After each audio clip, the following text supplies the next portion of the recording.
On today's episode of Locked On Avalanche, an own goal, a ref toe picks, and that's all she wrote, really, in this one, Mr. Sullivan.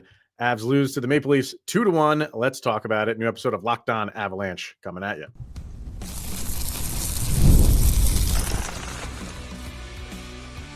You're Locked On Avalanche, your daily podcast on the Colorado Avalanche. Part of the Locked On Podcast Network, your team every day. All right, everybody. Welcome to the Locked On Avalanche podcast, part of the Locked On Podcast Network, your team every day. I'm your host, Chris Maselli. With me, as always, Mr. Shaggy Von Doom, Kyle Sullivan. Thank you for tuning in and making this your first listen of the day. That is always appreciated. If you want to get in on the conversation, join our subtext. Link is in the show notes below. Chat with Kyle and I one-on-one. We get your opinion, everything Avalanche related, and share it on this very podcast. We'll turn to the people of Subtextia a little bit later, get their thoughts on this game. They have some, and we have some as well. So let's just start there, sir. Like the Avs, lose this 2-1 in a not a poorly played game. I liked the way they played. The first period I thought was a little just back and forth. Like they had a lot of shots on goal, but nothing really high danger that I thought. But the second and third, things really started opening up, and you just saw the Avs kind of get more like high quality shots. Joseph Wall was he lived up to his last name, and you have to give him credit because the Avs got some good looks on him. But overall, I'm not disappointed with how the Avs played. We'll get to the ref thing here in a second, but games like this are going to happen, and you move on, and it's a good thing the Avs are playing in less than a day. So, yeah, it's frustrating. You knew you were the better team. You were on national television. You look like the better team. The announcers on TNT were saying you are such a deeper, better, bigger team. Wow, this Avalanche team is built for a longer playoff run with all these acquisitions. A beautiful just story and pomp and circumstance, and this is the definition of puck luck not going your way. It's not like you didn't try. It's not like you put up an effort. Just nothing really going in. Like if you want to get hypercritical, we'll get hypercritical, but there are some things that like you would like to see, a little bit different. But I mean, you tried. You gave it your effort. You didn't unplug. You didn't say, well, not our game, and then give up halfway through the second, which we've seen many times before. Like it was a good effort. It's not like Toronto gave a great effort. They just capitalized on their chances a little bit more. I thought Toronto played an okay game. I thought, if we were doing an episode for them, like we'd probably go into a lot of things and how, this is how sometimes you get the benefit of a game like this and probably not be super happy with how you played, but you didn't play your best game and you came out on top is kind of how I'd word it for, Locked On Maple Leafs. For the Avs, like you played a good game and didn't come out on top. So you just have to deal with that sometimes. But I think it's the way that it happened that, the first goal that Toronto gets is a deflected puck off of Devon Toews' stick. And it just flutters over the shoulder of Mackenzie Blackwood. And then the second one is what really people are going to be talking about. And that's when the Avs are on a power play and Toronto's going to clear the puck. And I'm sure if you haven't seen the play, please go find it and watch it. It's all over social media right now. The ref is, I guess, trying to get out of the way, and he toe picks and just falls flat on his side, stopping the puck dead in the process, leaving a Maple Leafs player to come collect the puck and score a shorthanded goal. And that's the game winner. It was Lorenz who scored that goal. That's your game winner. And I think because that's how it went for the Avs, it's a little bit tough, a tough pill to swallow, but you just have to. You just have, like, there's nothing you can do about that play. I saw a lot of people saying the play should have been blown dead. You can't. The refs are in play. They are. That happens all the time where a puck hits a ref. And just because of the fashion in which it hit the ref, where he just Superman's right down into the ice, it just because it happens in a different way. Most of the time they're up against the board, they're trying to lift a leg and it hits them. It's no different. Zero difference between that and the way this dude fell, Kelly Sutherland, how he fell and stopped the puck. It's the same thing. You can't do anything about it. I was having a conversation with somebody messaging me in the game complaining about this very occurrence, and I just briefly said, "Hey, the referees are part of the playing surface. It's just as bad as bad ice, bad boards. Hey, we've been through the Darcy Kemper experience. We know about equipment falling apart. Like it's just one of those things that happen in a game, and it's not like you could. Yes, you could get upset it happened, but you can't be like, I can't. Well, it's not like he intentionally went out there and did that. By the way, this referee is now on any hockey account. They are sharing this and tweeting this, and he is falling down and letting this in Toronto.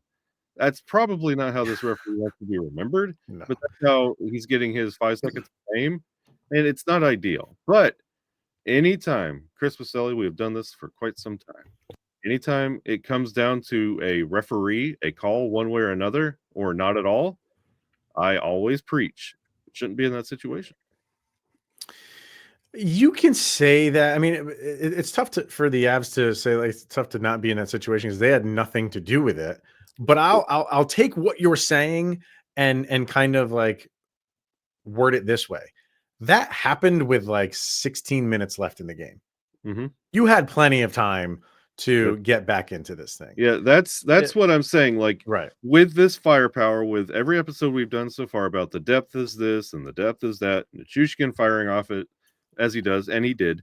You have Nathan MacKinnon, Cale Makar. You should not be giving up almost like you should not have 40 shots and only one goal that doesn't have Nathan MacKinnon on it. Like you can, and you could say, well, they tried. Well, there were many times, especially in the third, when we're pulling the goalie, Cale Makar is passing out of a shot. Nathan MacKinnon is passing. The passing looks weird, disjointed. There's a lot of Burakovsky shots where we're firing and it's going left and right. Like you could do better. You can do better. And you can't lose games like this doing everything right, 50% on the power play and only one goal to show for it. I don't have so much of a problem with the passing in terms of just tape to tape passing. I think that's fine. I'm agree. Like it's weird to say they had how many shots on goal in this game? 39. 39 shots on goal, and there were some really good looks they had that they just sailed wide. Yep. So you should have had way more than that. And hey, maybe we get one of those goal or one of those shots that is more directed on net, or maybe talking about something different. I'm with you on that. And it's tough to say that because 39 shots on goal is great, but it's the ones that you missed that are kind of like sticking with me right now. And it could have been, honestly, it should have been worse for the Avalanche. There were many times defensively that Malinsky, Cale, and Toews all led up that end around tuck attempt, and they were able to block it away and move it away.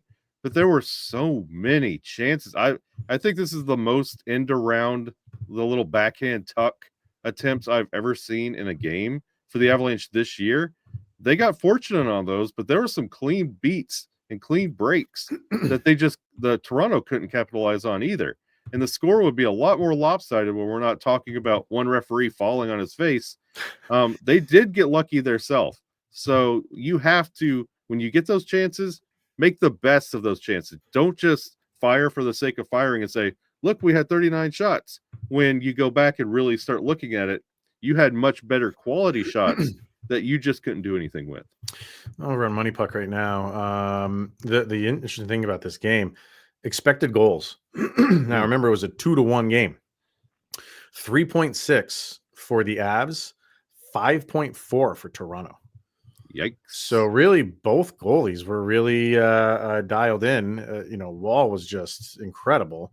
Avs with 3 high danger chances. Same for the Leafs. 43 low danger chances for the Avs.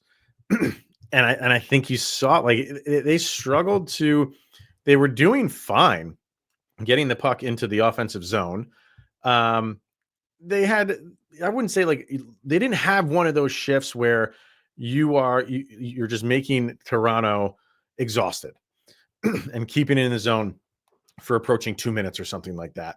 And just, you can do whatever you want and find a good shot on it. You had some good offensive possessions, but I thought Toronto did a wonderful job of getting sticks in the lane. So many passes just tipped aside, just redirected. They did a great job of doing that. And it made it really difficult for the one goal that the Avalanche got on the power play, but it was, the great bumper pass to Valnichuskin. You couldn't do that at any other point in the game. Like, it was difficult. I put a post up after the first. It was like, yeah, the Avs got a lot of shots on goal. It's a lot of volume, but there's not a lot of meat on the bone, because it's, you're just bringing it in, shot from the wide angle, shot from out to the blue line, which those can, you want to do that, but you were not mixing it up directly in the net front, and cleaning up rebounds. And there were rebounds to be had. And sometimes you got to be right place, right time. And those things were not going the way of the Avs today. So you couple all of that, and sure, a play like the ref diving and stopping a puck just seemed like something like that was inevitable for this game for the Avs. In just a minute, when we get back from the break, there is one sequence that I would like to highlight that if it went just a little bit different, the referee wouldn't even be anything we're talking about. All right. So we'll do that next. We're going to get into some individual players too, because, even though you lost the game, I thought there were a handful of guys that had really good games. We'll do that, and a sound check not to be missed for today. It's going to be a good one. We'll do all that next. Did you know getting a good night's sleep is the #1 recipe for long-term success in life? I didn't. It took me way longer to realize than I'd like to admit. It was years of tossing and turning. I was always tired. I never felt like I could live up to my potential, but not anymore. Thanks to Bear Mattress. I used their sleep quiz and I matched with the Elite Hybrid. It's perfect for side sleepers like me. Now I wake up energized. I'm getting deeper sleeps and I'm ready to attack the day. No matter how you sleep, Bear Mattress has a match for you with a focus on recovery, cooling, and pressure relief to upgrade your sleep and improve your overall quality of life. Go to bearmattress.com and use promo code LOCKEDONNHL at checkout for 40% off site-wide. This offer is not available anywhere else. You have to use my promo code on the very last page of checkout to get this discount. That's bearmattress.com and use promo code LOCKEDONNHL for 40% off site-wide. Bearmattress.com, promo code LOCKEDONNHL. All right. So you had something you wanted to bring up where we could have avoided this entire thing. Yeah. Please, I believe it was the end of the second period where Mitch Marner broke his stick. They had that sustained pressure at the end of the second where Mitch Marner was basically fighting for his life. And the Avs were taking shots, just wasn't going in. Weird shots going left and right, weird puck possession. And they held them in that weird, precarious position with broken sticks. Even Wall, he had his stick down for an occasional amount of time, and they just could not put that puck in, even with time ticking down and a tired Maple Leafs team, everybody losing lumber everywhere, and you couldn't put it in the net. That's going into the third period.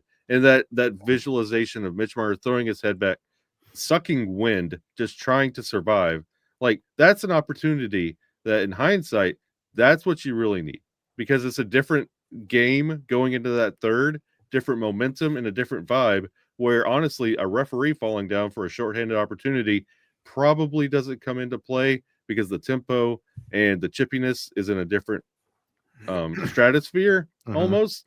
I really it was cool to watch. It was fun to watch because you're like, okay, this is what you want to see, but you didn't anticipate what happened in the third going on. But that, I think that is one thing that they left on the table that I wish went a different way. Yeah, I mean, overall for the Avs, I thought there were some good individual performances. I thought Sam Malinsky played a fantastic game.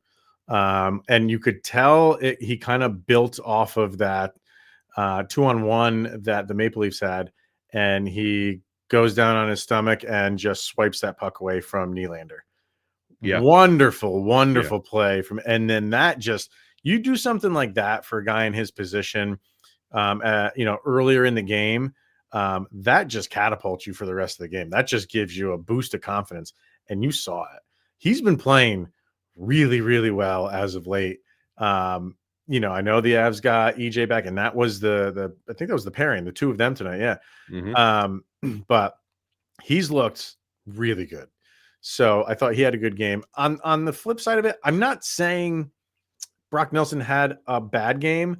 I would just like to see Brock Nelson be like, I say it like an enforcer, not in the typical sense of a hockey enforcer.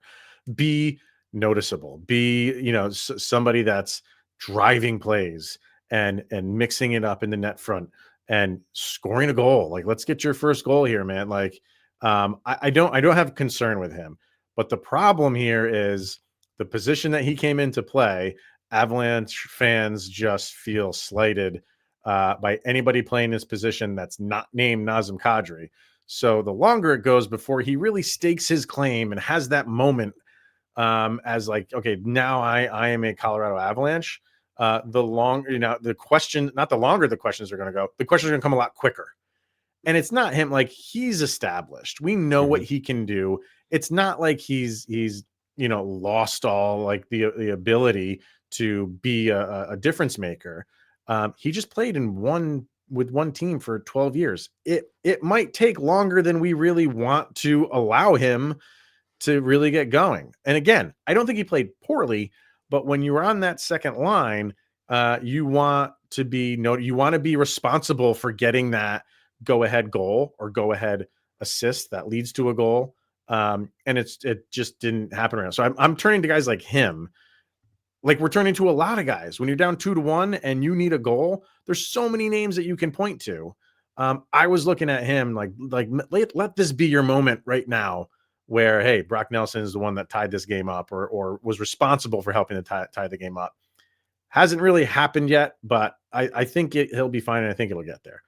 Well, I get that about the Brock Nelson, and temper your expectations, because his first game of the Avalanche, every move he made felt tailor-made for the Avs, and everybody's like, this Brock Nelson thing was the best thing the Avs ever done. I remember social media that day, like, Brock Nelson is the answer. He's great.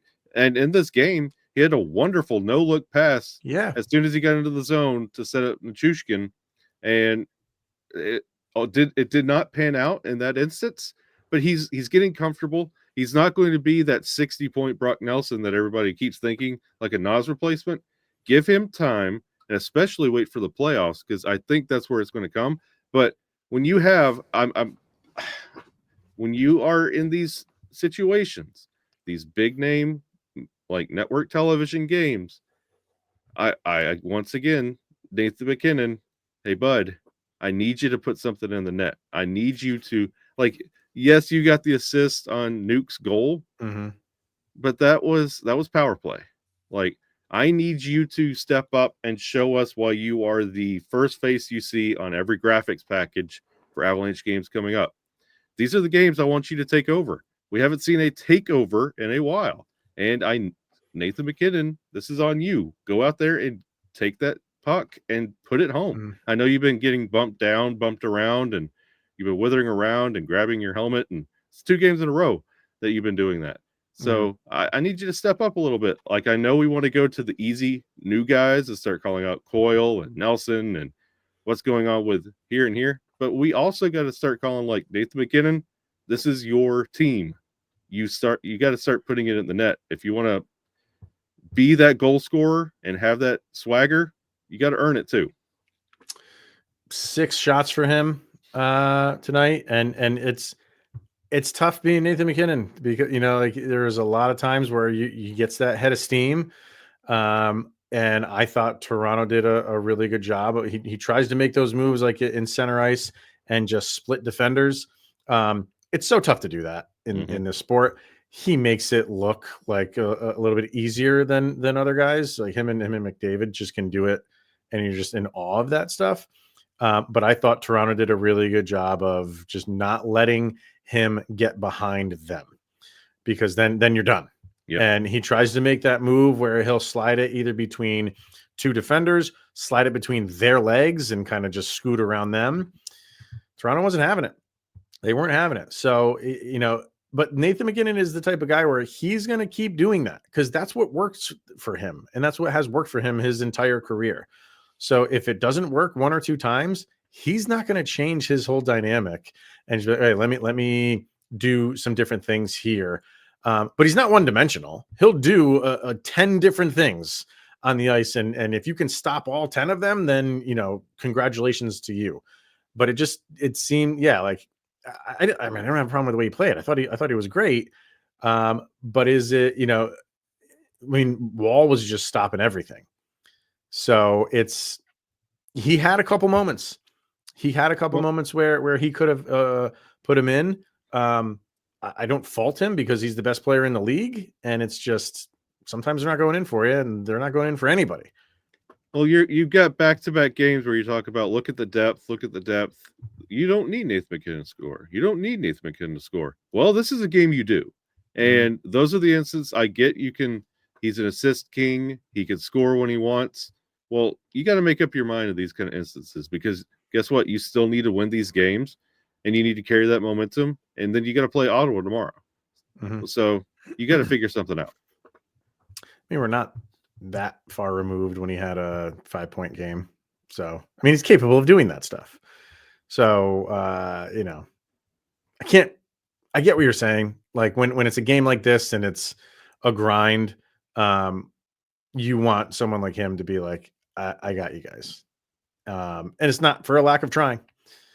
It's just you're running into a wall with this. And that's team wide. Everybody did put in the effort. But he's that next level. Like you want to be the king. You want to be that next level generational guy. Well, these are the games you got to go earn it. It just doesn't come easily. So you want to take, that next grind. Yeah. Deserve to win-o-meter, by the way. Oh, favors the Avalanche in this one. 59%. I was say 58.9, basically 59% to 41%. So there's always the deserve to win-o-meter to fall back on when you lose a game. It's a 58.5. We're rounding up to 59. I'm a teacher. I'm going to grade it on a curve. So the Avalanche deserved to win that game, 71%. Exactly. Yeah. And, Mackenzie Blackwood, I thought he was good. He was good in his own right. Yeah. We're talking about Joseph Wall. Great he was. Mackenzie Blackwood was fine too. And I wanted to see that against a good, solid team. Have a game for himself too. What was his a 923 save percentage? That's what you want. Quietly 923. Yeah, because Wall was awesome, and refs falling on ice kind of override everything else. So, and he's not feeling great. So yeah, well, I think is he still a little bit under the weather? He's still got a touch of it. Man, what is this thing that he's got? Well. In my house, stuff's going on too. I've been knocking on wood because it has not touched me yet. But God, everything else in this house right now is sick, including the pets. Yeah, so, we're parents. We have seen these sicknesses that are latching on. It's crazy. So, all right, let's hear from the people of Subtext and of course our sound checks. We'll do all that next. Let's hear from FanDuel. It's here, Kyle. March Madness. FanDuel is giving you the chance to get in on the action like never before. Right now, new customers can get $200 in bonus bets when your first $5 bet wins. That's $200 that you can use on everything from buzzer beaters to Cinderella stories and even who is going to be cutting down the nets. Is it going to happen, my man? Is Auburn taking this thing? Yeah, it's going to be War Eagle National Championships. We're a basketball school now. Forget about football. Just like in solidarity, I went with Auburn, but I made it fun, and I put Alabama in the final against them. The committee knows what they're doing to put them on opposite ends. That's my final. That is my final. It's the best first couple days in sports outside of hockey. I absolutely love rounds 1 and 2 in the NCAA tournament. So get in on the action over at FanDuel.com. Yeah, get in on that college hoops action all tournament long. It's going to be fun. Watch the buzzer beaters, watch the upsets, bet on it all at FanDuel. All right, sir. So we had some people chiming in over on subtext. Let me load that up here. um, where are we starting here? Let's start with Landon says, great defensive game against offense. They were just out goalied. What can you do? I'm worried about Brock on the offensive side. Defensively and faceoff, we got what we asked for. I mean, we talked about him, but I understand it. You want it to be, hey, he comes in game one and, doesn't miss a beat, but sometimes this happens. I think he'll be fine. Still better than Casey Middlestat. I think that's how you got to look at it. Like, are you more comfortable with him or Casey Middlestat? And look at the wins over replacement. Yeah, no, you're right. Vargar, I like Joseph Wall, but he's not that good. I'd expect way more production against a team like the Leafs, who are more than likely going to get swept by Tampa or losing 5 to the Habs, depending on matchups. You don't know what you're getting with Tampa or with Toronto. So, we'll see what happens in the playoffs. But he's right about Joseph Wall. Like, he's not what he showed you against the Alley. He was locked in, and when you get that, sometimes when a team shooting like the Avs are shooting on you, and you're shutting them down, you get into a zone as a goalie, so you can take 70 shots and only let one in. It's especially when 40 of those are going off as blockers, and it just floats out there for 30-40 seconds, and you are so deep in the zone that Toronto takes it the other way. But somebody in the slot, clean it up like that. You know what's going on. You don't have to make Joseph Wall look that good. You could do better with your shot chances. You had rebound opportunities in this game, but it was positionally Toronto was set up good where they just kind of took those rebounds away. Yep. So electrician Ziggy says the referee interference streak continues and our point streak had to end at some point. I'm not even mad about this game. Getting ready for tomorrow night. Yep. Yeah. Can't disagree. Christina says 39 shots on goal. Only one goal is crazy. Credit to Wall, but that stings. Boys played well, but just couldn't find the back of the net. Sounds like a broken record, but sucks our 9-game point streak ended that way. That's the downside, man. Like if you lost whatever 4-1, 5-1, and that was just one of the goals. Okay, you're not spending as much time in it as we are, but a streak came to an end because of that. What are you gonna do? Yeah, you're 4 points back of Dallas. 4 points back of Dallas, and as we're recording this, Minnesota is playing. Do you want to look up the score on that while I'm getting subtext people? Oh, they are running away. They just started the second period as 3-0. Minnesota. So I think, with a win there, I think they pull within 2. Yeah, they will be at 83. So this is going to come down to the wire. Tanner says, I think we need to look at when a ref alters a play like that. It needs to be blown dead. Incidental hit and hit the skates or whatever is what it is. But what happened tonight has to be blown dead. The way the rules are written, Tanner, no, they have to completely rewrite that rule. And they're not going to do that because the refs are too much in play. They can't stand on the outside of the boards and call the action. They're on the ice. They're part of the action. So unless the rule gets changed, which it's not going to, refs get hit with the puck every single game, game. And again, I go back to, I'm just real quick. I go back to the fashion in which it looks is just worse than when a ref is just standing there and it just hits them. And I think that's why a lot of people are up in arms over this. Yeah, I know it looks bad, and it is, but remember those Islander games at the Barclays Center? Those boards were atrocious, and they used to know how to dump the puck a certain way where it would rebound right back in front of the net. And they used to score goals on Boston all the time because of those boards, and that was just part of the playing surface. You knew, it's one of those things you can't call things about boards or stanchions being in the way that affecting play. Same thing with referees, and that's how they're viewed, as part of the ice surface. So it's just one of those fluky things. It's the first time in how many games have you seen that this year? I mean, it's not like it's all the time either. Jeff Merrick talks all the time about it was like an old Buffalo arena, I think it was, where the players knew if you hit the boards where the Zamboni comes in and out, Yep. it'll just stop dead. And you can just go get the puck and do whatever you need. So, and they knew that. So it's every, arena has those little dead spots and fluky things. That's not a ref falling on the ice, but it comes into play. Like if you know where the boards are and what it's no different. It's no The different. plexiglass at Ball Arena shatters every other game. all the time.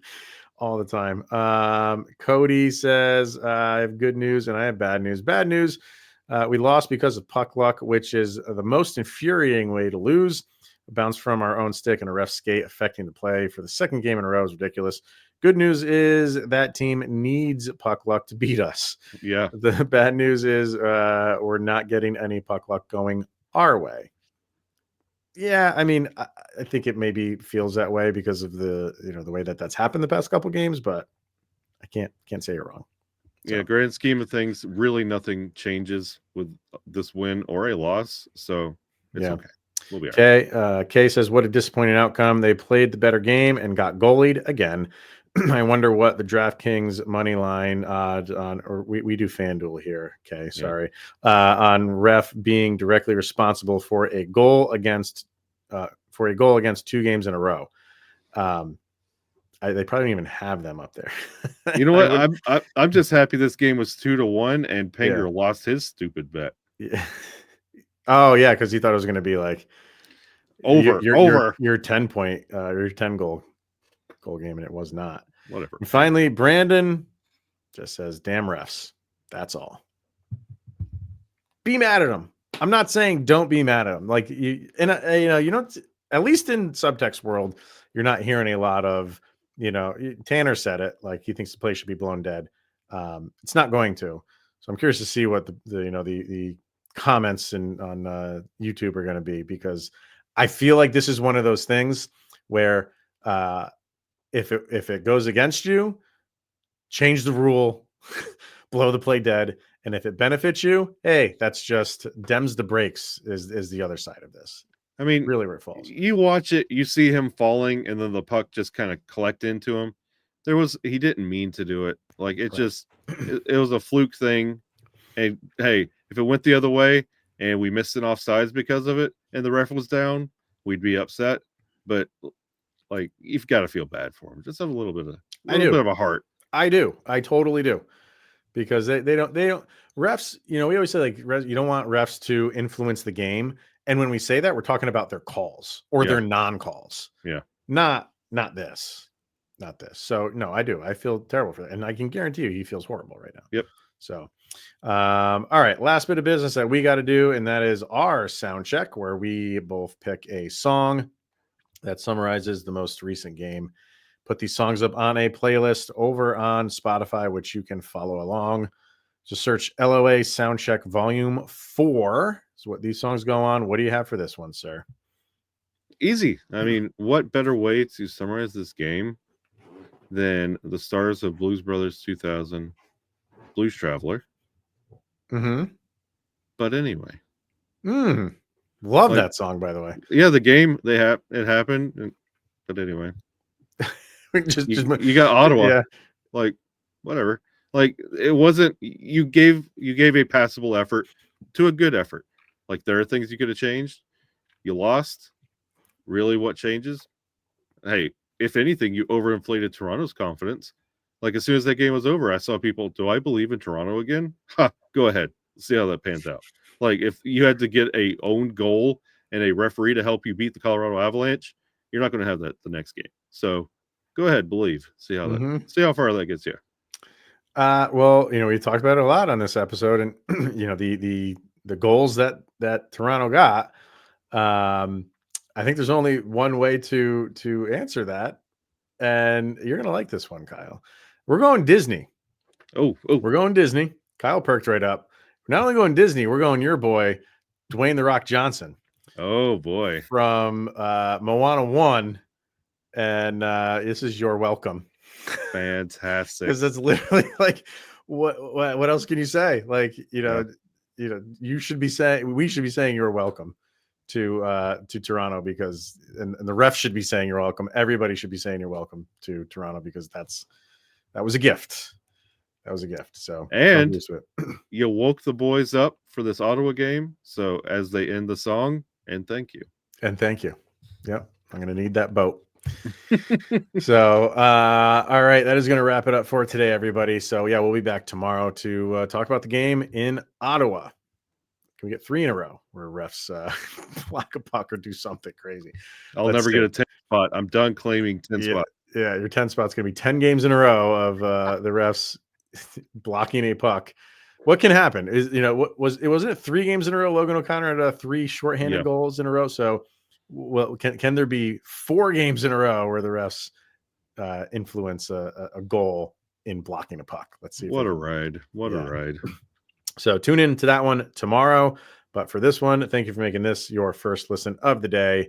Always appreciated. He's Mr. Shaggy Von Doom, Kyle Sullivan. I am Chris Maselli. This is the Locked On Avalanche podcast. We'll see you guys tomorrow where you are 24 hours closer to Sidney Crosby being in a Colorado Avalanche sweater.